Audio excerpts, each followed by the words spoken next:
navigating this place is not for the faint-hearted. And sometimes someone will call, I want to speak to the managing director, my secretary will put them through.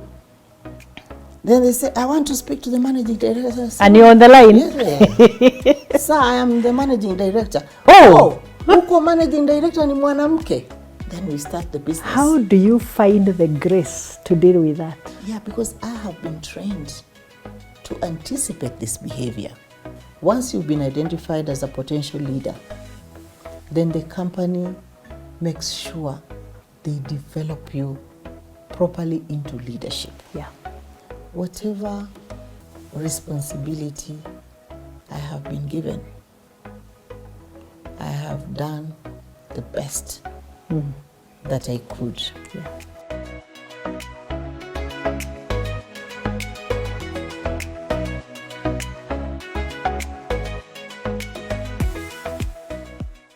Now let's shift gears to you, Rita, as a woman in leadership. Tell us how it's been, a woman in leadership.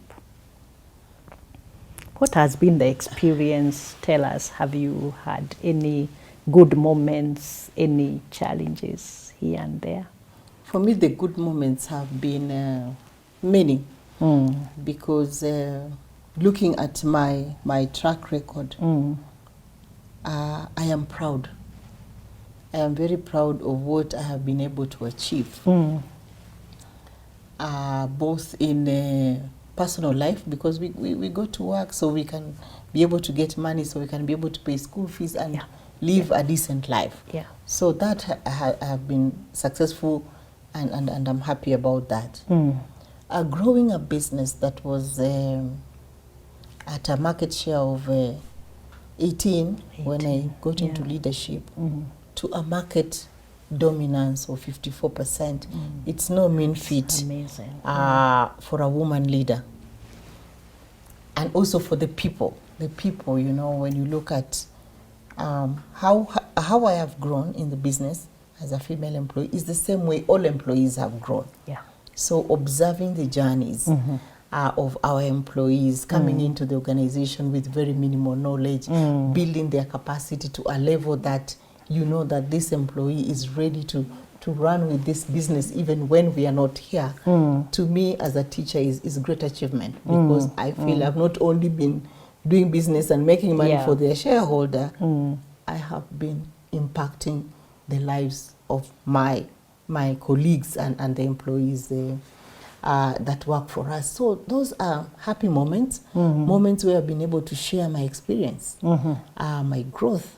I'm one of the CEOs that shares their story. Yeah, I share my story because I believe my story can have a positive impact to inspire on others. a young girl, a young man who is looking to grow and to excel in whatever they do. I want to impact that individual by sharing my experience, my mentorship, and all that. It has come with a price, because when you are called to lead, first you start with leading yourself, and then now leading others.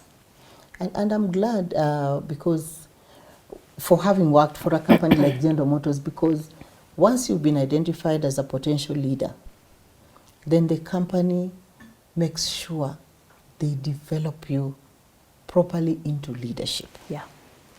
Into becoming a leader who is able to understand the environment under which they're working and bringing the best of themselves and other people. Because in this journey, I have experienced stereotype, I've experienced bias, because we come from society, we come from cultures where maybe women should not rise to senior levels of leadership. So you would be in a place like State House, you are lobbying for something, you're having a meeting there. It's already tense to be in the big house for an individual. Yes. It's not a place that people just walk in. You're very comfortable. Yes. Yeah, it's a place where the cream de la cream are there, and you are there trying to make a case for your business, for your industry. And majority of the people you find in such environment would always be men, majority of them. So you go to a table because you're trying to engage, you're trying to do Make business. your voice heard. Make your voice heard. And you find a group of gentlemen standing there on the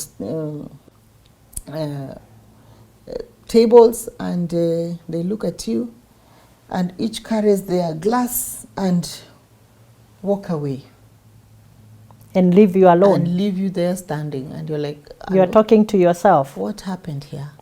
Because they are in their... They can't deal with your presence in such an environment. And maybe you'll be 6, 7 women. So because I've been trained to expect this, because I can tell what is going through their minds, gentleman's mind, I'm not angered by that, because I know what it means, where the context under which this behavior is coming up, and I won't give up. There will be a Mary standing at the corner, and I know Mary, and I'll go, hi Mary, I was trying to have a conversation with this PS or this minister. Looks Do like you know them? I'm on my own now. So, yeah, I know them. I know so and so. Come. A fellow woman will hold your hand and say, come, let's go. And we insist. Meet so and so. She's the CEO of this place, and she wanted to have a word with you, and I'll pick it right there and say, I've been looking for you. Can you give me an appointment? I need to discuss 1, 2, 3. You end up getting an appointment. So navigating this place is not for the faint-hearted. And sometimes someone will call, I want to speak to the managing director. My secretary will put them through. Then they say, I want to speak to the managing director. And you're on the line? Yes, sir, I am the managing director. Huko managing director ni mwanamke. What?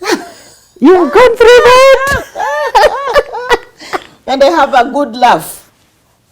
I say, yes, huku managing director ni mwanamke. Na ni mimi. Na ni mimi. Na nitakusaidiaje? Then we start the business. How do you find the grace to deal with that? Yeah, because I have been trained to anticipate this behavior. And as Michelle Obama says, when they go low, we go high. We go high. So I am always looking for the high and looking for an opportunity to change that perception. Because when eventually we are through with the purpose of the call, I am going to earn his respect. He will not think me as a woman. He will think of me as a serious professional. A leader. A leader who helps him to solve whatever problem he came up with. And who has moved the market share of your company from 18 to 54%. Exactly. And within that's a what few years. I tell fellow women. You have demonstrated. Yeah, I tell fellow women, oh, you know, I'm trying to sit on boards, I'm trying to do this, I'm trying to do that. I'm like, don't cow, because they will not come to your house to say, Mary, now we want you on our board. They need to see you in action. In action. Either you are delivering outstanding result in whatever you are doing, because they're watching. They can't keep good talent in a pot and a lid on top. They bubble out. So they will see you through what you have been able to achieve. Your track record will talk for you. Offer yourself to serve. What we are doing here, I'm offering myself to serve. Yeah, it's true. I am serving, I am engaging, I serve in boards.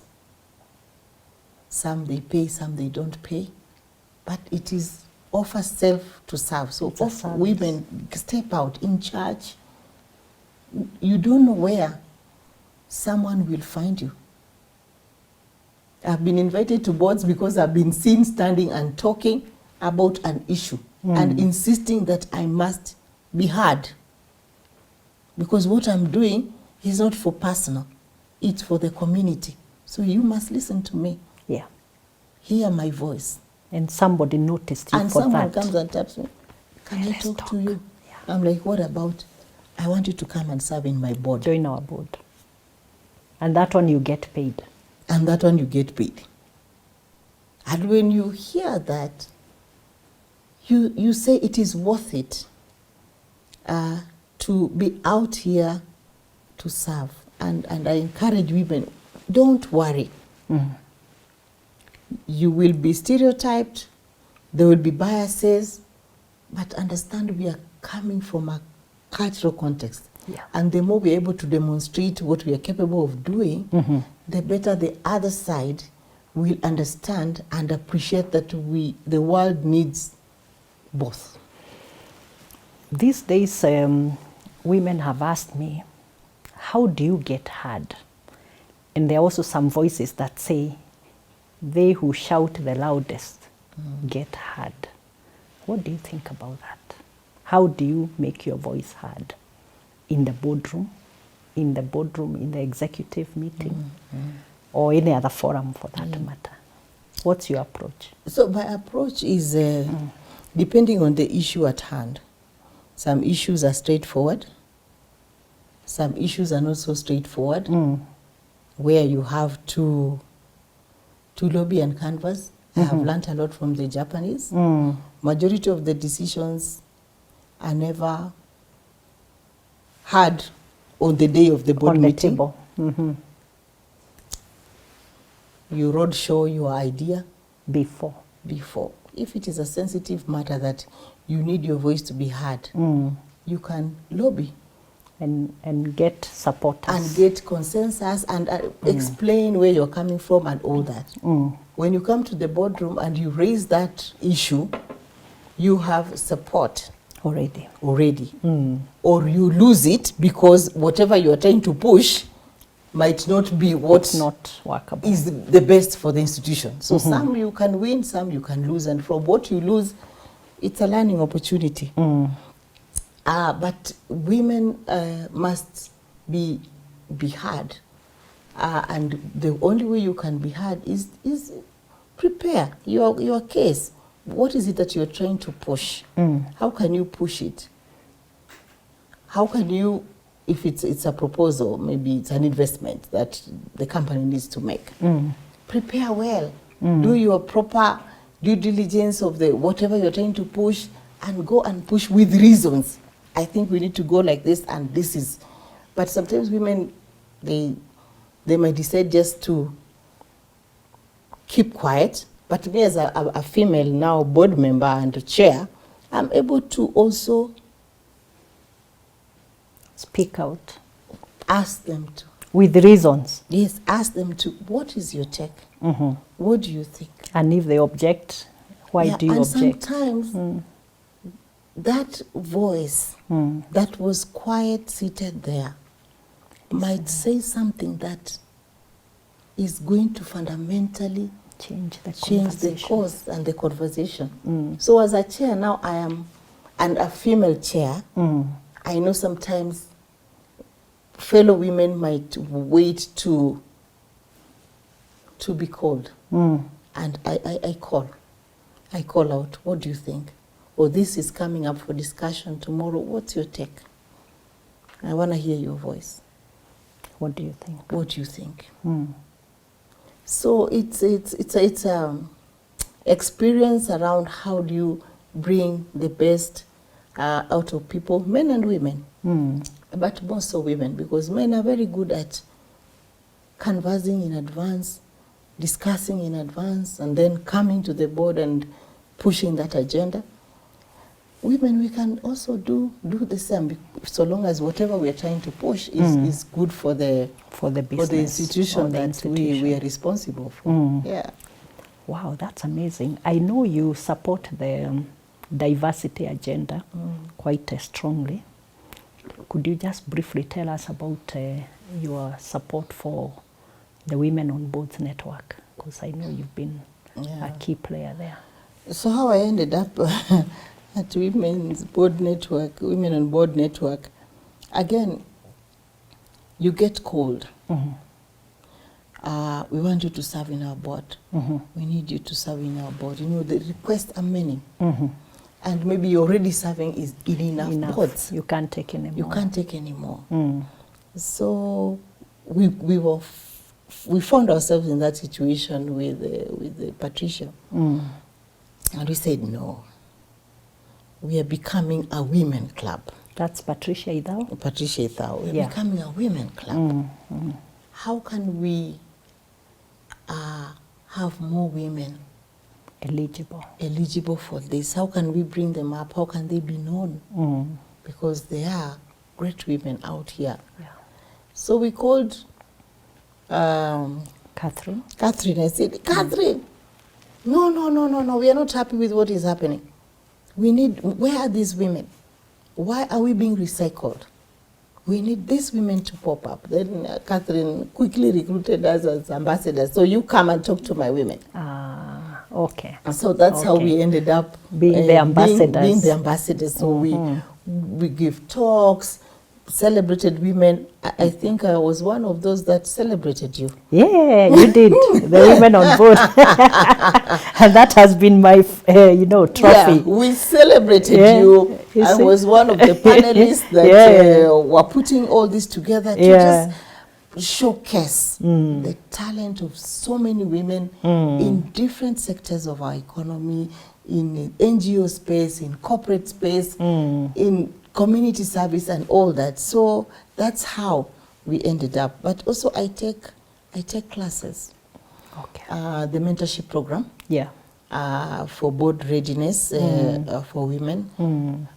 So you volunteer, you take a class, you run for about 9 weeks of training, of engagement, of support, of opening doors, of connecting, and I have enjoyed mine. We have taken it to another level in the sense that whenever I'm running a cohort, I share my experience, they share their experience, but I call other leaders. So I would call Mary, please come. Come and talk. I am running with this cohort. I have shared my experience, but it's not sufficient. Yes. I want them to hear from you and you. Yeah. And they have been very happy because part of it is just creating the networks. And the confidence. That I can also serve. Exactly. So we have wonderful experiences. One is I'm dealing with this situation, Rita. How do I navigate? I'm like, how do we navigate? And we'll discuss and we get feedback within that cohort time because we don't only work on board readiness. We work also on just general leadership. And getting ahead even in the office, career and because all that. I tell them, some come, they're just still very young managers. And I'm very frank, for you to be attractive to be a board of director for a company, you have to reach a certain level for them to build the confidence and also to have a track record. What I think is that we are at a stage where we need to build our growth curve. Yeah. So that we can get to a level where we are now attractive. Very attractive. To serve in a board. So I don't think we are there yet, but let's work on this journey. Have a plan. Getting promotion, getting to the next level, get a coach to help you build that capacity to be ready for the big job. Some are ready, is like, how can I introduce you to someone in IT, a company that is looking for an IT expert? Have you prepared your profile? How can I find you in LinkedIn? Just doing the housekeeping and it's just beautiful. It's more holistic and networks. And building sponsorships. And sponsorship. Even things like, my daughter is ready for internship. Where can I take her for internship? Do you have a place in your office? I'm like, yeah, bring her on. And I remind her, if we didn't meet at Women on Board Network, you never have known you me. not have known me as your network. Yes. And maybe this child would not have had an opportunity. So don't ignore any networks. Don't watch kukaa nyumbani. Because what are you doing? Oh, I am at home. Doing nothing. No one is going to get so you just from. go out there to those forums. You never know who you might meet. Yes. Yeah. So that's a lot of amazing. encouragement to step out. Especially for the women. Especially for the women. Would you like to give us just a few list a few qualities that, because you sit on several boards, your company, Isuzu, then Safaricom, BAT, Bamburi, and several others.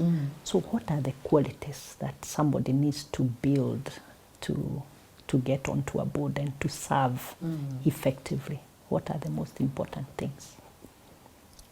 So first is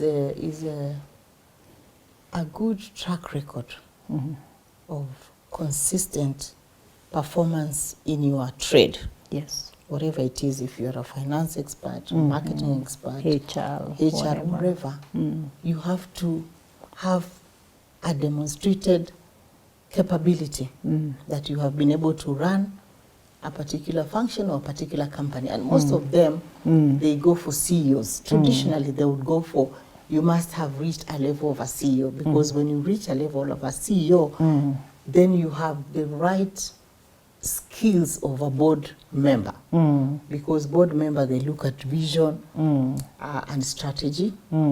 They look at resources, how are resources being allocated and used. They look at people and culture. How is the people, how is the reputation of the organization. They need to look at all those big picture items that normally would be the role of a CEO, because you are charged with looking at all that. Now when you go to the board, because now you are oversighting the CEO, then you are able to now look at how is that organization compliant, if it's a listed company, how is it compliant to CMA and all the regulatory institution, how are they managing their risk, what is the value that those organizations are creating for the shareholders of the company. So having that big picture, wide knowledge is very important. And then the personal dynamics, because when you are in a board, it has to be cohesive, you know. You bring the best of yourself, but there's also something that's called fit. Are you right fit? Will you add value when you come to join a board? So when you're having a conversation with a recruiter, they're also looking for fit. What type of a person are you? Are you the person that is adding value or draining? A troublemaker. A troublemaker. And they're also needed. Troublemakers. In a positive way, because you're a critic, you challenge, you bring a new dimension. How is the diversity in terms of skills? You know, different skills are important in a board, so you can't bring only one area. You want manufacturing, you want marketing, you want this. So how do you make sure all that is in place? So a little bit of seniority, a lot of seniority, a lot of track record is required, but that is changing, and knowledge of technology and how technology is advancing, wider knowledge of general topics that are outside your area of expertise is what some of the skills that are required for a board. But that is also changing. Because now the voice of the customer is also needed. Critical, young generation. You cannot have board members maybe who are IT savvy without considering young tech individuals. So they are being invited into board, and maybe not necessarily board, but can they be advisors of some nature? Can they support the board in terms of strengthening its capacity to bring their voice? Entrepreneurs, you know, majority of our customers are SMEs. How can we have the voice of an SME in the board? So a lot of where the action does take place on the ground, how can we have someone, he might not necessarily be the senior person, but has got the experience of how things happen on the ground. How can we bring that person as well into the board? So there is also that conversation going on, and not only the traditional way of you must be a CEO, you must be in this sector, you must be. How about the voice of the customer? So those are the ones who will be asking, this resolution you're proposing, how does it affect our matatu owner, customer. Wow, that's amazing.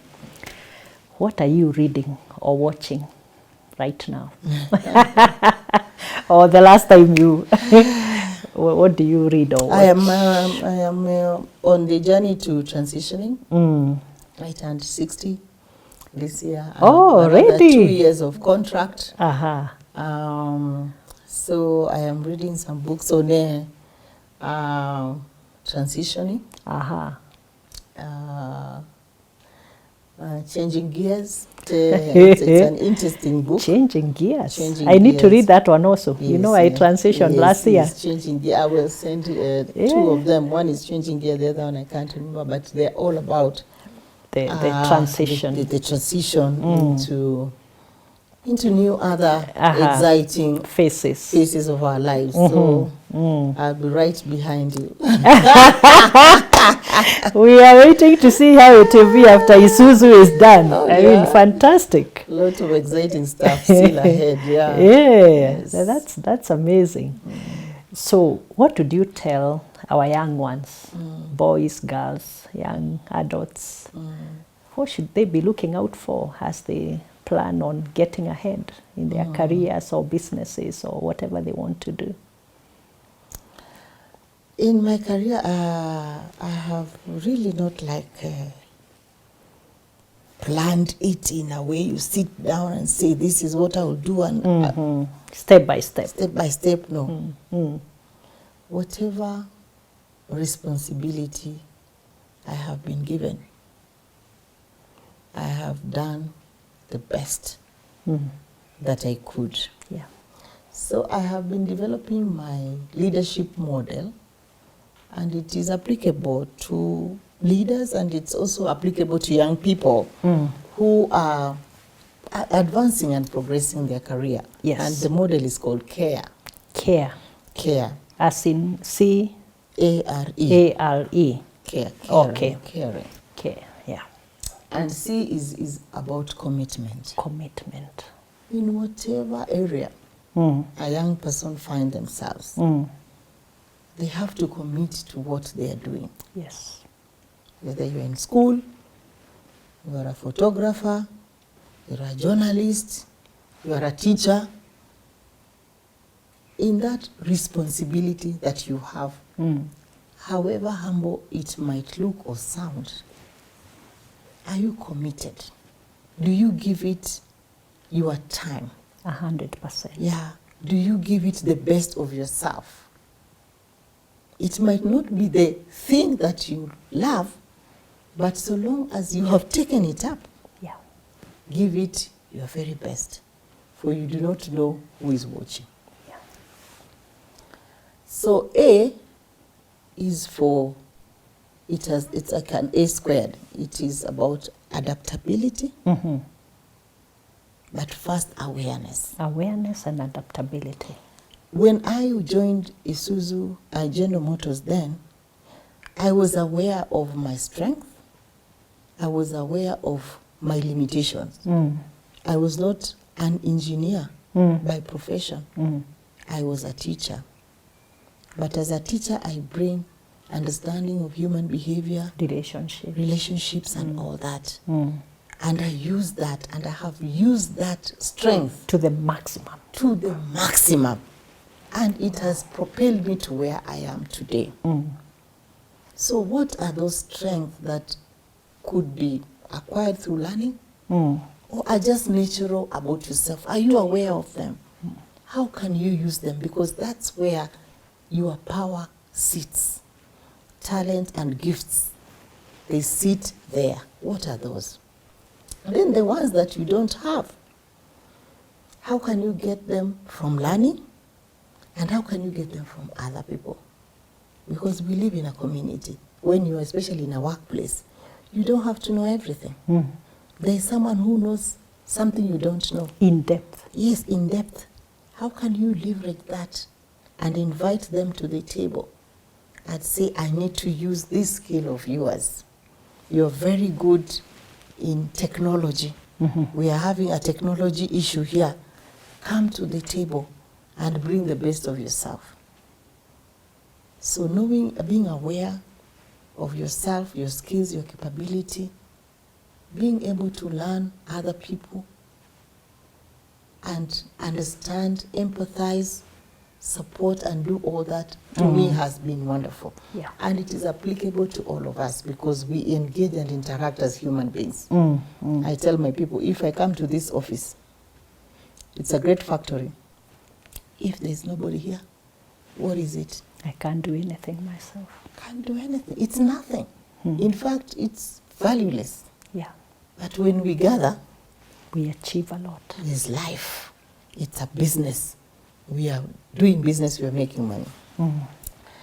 And adaptability is to be flexible. And I think young people are more flexible than ourselves. Our generation. Our generation was a bit rigid. Fixed. Yeah, Minds. but we are learning to be adaptable, and they have shown us they're adaptable. So adapt. Keep learning, keep changing, keep discovering. Be curious. Because then with that, they will be able to get their feet. R is relationships. They matter. I have overused relationships. I have built relationships. They are more sustainable relationships that I have built. How are you building relationships? Because again, especially for young people, they still can't do it on their own. Yeah. Their gadgets can't do everything. They need to relate with colleagues, to relate with family, to relate with people. Sometimes you relate with people even you don't know. They're not necessarily in your network. But you build those relationships. Yeah. Who are the stakeholders? Who are the people who are going to propel you forward? Do you know them? How can you engage them? How can you build relationships so they can coach you, mentor you, guide you, and all that? And E stands for empowerment. And for a leader, that is very important because as you grow, you might not necessarily be able to do everything on your own. Your plate gets full. How are you empowering people to take up from you? Some of the roles. How are you delegating some of these responsibilities? Because it is through empowering that you build capacity of other people, and you also take a break. Maybe I wouldn't be here with you, Mary, if I don't have empowered people delivering the results for the company. And you had to sign each and every check and that I don't trust anybody else to do the thing other than myself. I know everything, I do everything, I, me, and me alone. True, it's true. It will be impossible. Empowerment. Empower others. Young people too, in their own situation, they have an opportunity to empower. Because it is in empowering that you get power. We set ourselves free. Yes. To do things do other strategically, things. build more relationships. Exactly. So Wow. how do our young people empower other people? Wow, that's Could be amazing. even just a mentorship in the local schools. Yeah. That is empowering. They're using their skill to build the capacity of other people. And if we do that, I think we will live in a better societies. So I share that model. It has worked for me. It has propelled me, and I think it can propel any other person. Yep. To success. Wow, that's amazing. It's really been a truly inspiring story. And thank you for watching. You are watching The Executive Table with me, Mary Wamai. We continue giving you stories about leadership journeys of our leaders, what it has taken them to get to where they are today, the failures, the opportunities, the resilience, and everything else in between. Keep watching.